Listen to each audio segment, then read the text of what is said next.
नमस्कार. S27 live Marathi news चॅनलमध्ये आपले स्वागत. भाईंदर BP रोड सालीभद्रा परिसरामध्ये बिबट्या पाहाव्यास मिळाला आहे. मानवी वस्तीमध्ये हा बिबट्या शिरल्याने परिसरात एकच खळबळ उडाली आहे. बिबट्याने 5 जणांना जखमी केल्याचे प्राथमिक वृत्त समोर आले आहे. बिबट्या हा तलाव रोड परिसरातील साईबाबा रुग्णालयाच्या मागे एका इमारतीत शिरलाय. घटनेची माहिती मिळताच पोलीस, अग्निशमन दल व वन विभागाने तिथे धाव घेतली आहे. अग्निशमन दलाच्या जवानांनी एका जखमी मुलीला सुखरूप बाहेर काढले आहे. आज सकाळची ही घटना आहे. भाईंदरमध्ये बिबट्याची दहशत पाहायला मिळते. बिबट्याने 5 लोकांना जखमी केले आहे. जखमींना साईबाबा रुग्णालयात दाखल करण्यात आले आहे. कृपया काळजी घ्या. भाईंदर BP रोड परिसरात बिबट्या फिरत आहे.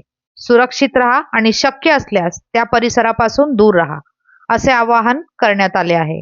धन्यवाद. चॅनलला लाईक, शेअर, सबस्क्राईब जरूर करा.